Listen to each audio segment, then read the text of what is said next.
जो होती है ये संख्या में सबसे कम होती है, ठीक है। इस संख्या में कम इसलिए होती है क्योंकि ये फाइट करती रहती है तो तेजी से टूटती है। लेकिन अगर सोचिए इनकी संख्या बढ़ जाए, देखिए अगर इनकी संख्या बढ़ जाए तो ये आरबीसी को तो खाएंगी ही खाएंगी, खुद को भी हानि पहुंचाना शुरू कर देगी। तो इनकी संख्या बढ़ने से जो रोग होता है उसको ल्यूकेमिया के नाम से जाना जाता है। और ये जो ल्यूकेमिया बीमारी है बच्चा, इसी ल्यूकेमिया बीमारी को हम लोग सामान्य बोलचाल की भाषा में ब्लड कैंसर या रक्त कैंसर कहते हैं। तो वह किसके कारण होता है? डब्ल्यूबीसी की संख्या बढ़ने के कारण होता है।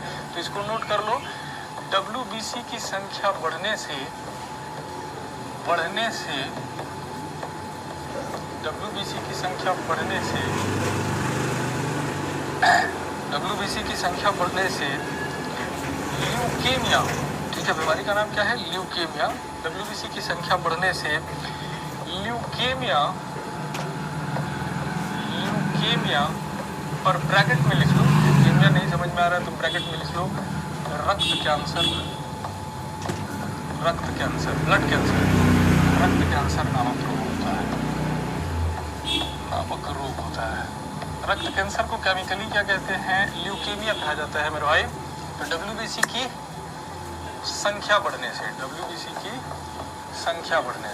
ठीक है, ल्यूकेमिया नामक रोग होता है। Due to increase in number of WBC, a disease called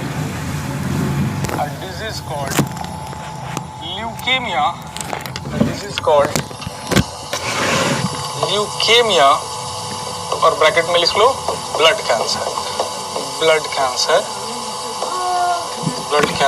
is founded. Leukaemia या ब्लड कैंसर नामक रोग होता है। आरबीसी की संख्या घटने से एनीमिया और डब्ल्यूबीसी की संख्या बढ़ने से ल्यूकेमिया, ठीक है। चलिए, तो ये चीज आप ध्यान में रखिए।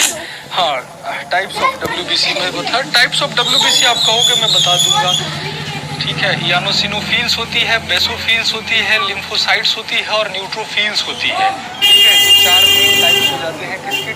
डब्ल्यूबीसी की, डब्ल्यूबीसी की ये चार बच्चा मेन टाइप्स हो जाती है, जिसमें बताया बेसोफिल्स की संख्या सबसे कम होती है, न्यूट्रोफिल्स की संख्या सबसे ज्यादा होती है, ठीक है।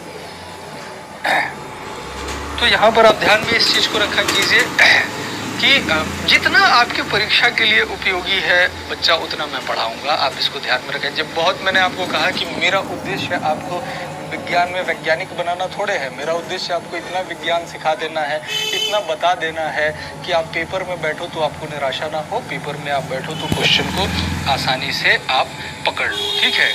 देखो, पूरे साइंस से क्वेश्चंस की बात हम लोग कर सकते हैं विकी साहब कि पूरे साइंस से कितना क्वेश्चन हो जाता है। इसमें फंसता रहता है फिजिक्स, केमिस्ट्री और बायोलॉजी के अंतर्गत से। तो देखो, जनरली अगर देखोगे एसएससी के पेपर्स के अंदर देखोगे तो बायोलॉजी के सेक्शन से फिजिक्स और केमिस्ट्री की अपेक्षा ज़्यादा क्वेश्चन पूछा जाता है। रेलवे के पेपरों में फिजिक्स से ज़्यादा क्वेश्चन पूछा जाता है। चलो, आज का सेशन जो है, आज के सेशन को समय समाप्त हो गया हुआ है तो यहीं पर रुकेंगे और इसके बाद की चर्चा कल के सेशन में करेंगे, ठीक है। तब तक आप पढ़ते रहिए और देखते रहिए अपने चैनल एग्जामपुर को। तो मैं आज की क्लास से आपसे विदा लेता हूँ, कल इसी